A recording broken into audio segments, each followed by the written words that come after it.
I'm an idiot. It's true, I am. There's two big reasons why, maybe more. Firstly, I've been trying to keep my stats on a combination of apps and spreadsheets. And secondly, I got myself the ShotScope V3 GPS watch and haven't really been using it, mostly through a combination of fear of new technology and thinking it would be too fiddly to use on the course in competitions. Bottom line, I've wasted a ton of time.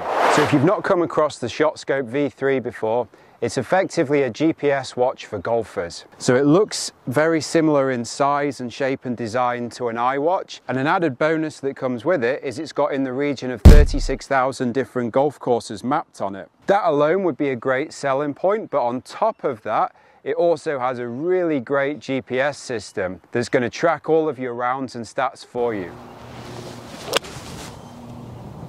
Basically, the watch comes with these tracking plugs that you put into the end of your golf clubs, and they track your shots on the golf course, and it feeds back to a stats program which you have access to via an app or a desktop. So here's a good example of what the watch will tell you by default.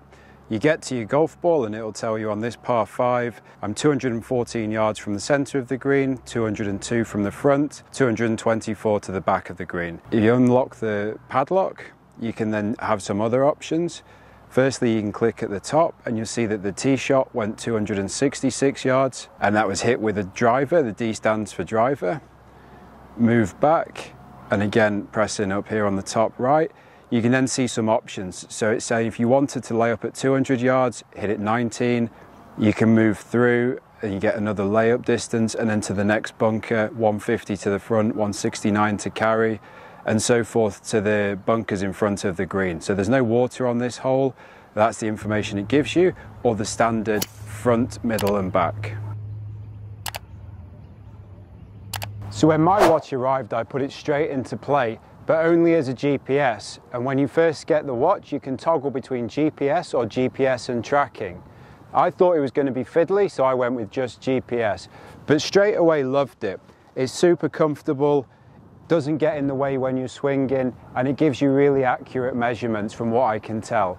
It's also quite basic in the sense of that front, middle and back, which I like. If you've been watching my channel for a while, you know I had a Golf Buddy voice before, and that was because I like those simple measures. I think some amateurs can get too caught up in exact distances, whereas the basics helps.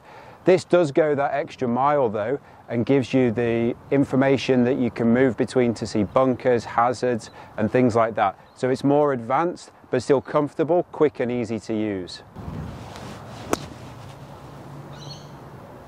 Putting the tags into the golf clubs can be a little bit fiddly. They go in the hole at the top of the grip. Doesn't take too long, just a little bit of stubborn on some of them.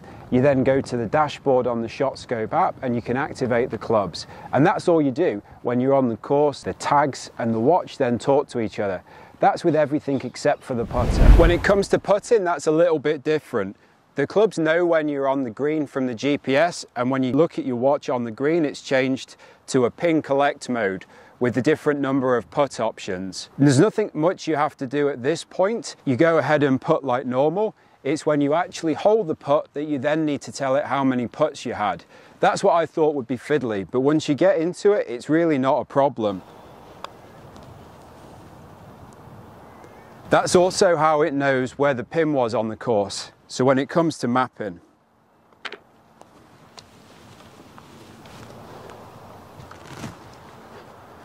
it's easy, fast, accurate, possibly the perfect wearable GPS for golfers. But as I said, I delayed in using it to its full potential because I delayed in using those plugs and the stats program. The moment I activated those and got the stats part going, I was blown away by the V3. Other than that, you just go and play your golf.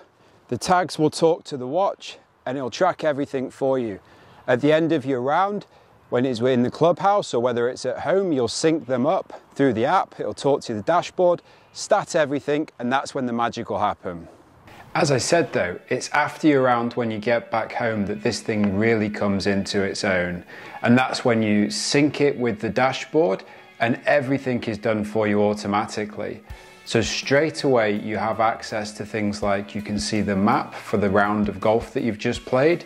And if you need to make any changes, if you have made any mistakes on the course, you can go in and edit those really quickly. But basically you can see the hole 18 or the 9 holes, depending on what you've played. You can actually look at hole by hole, what clubs you've done, the distances you've hit, and see how it panned out.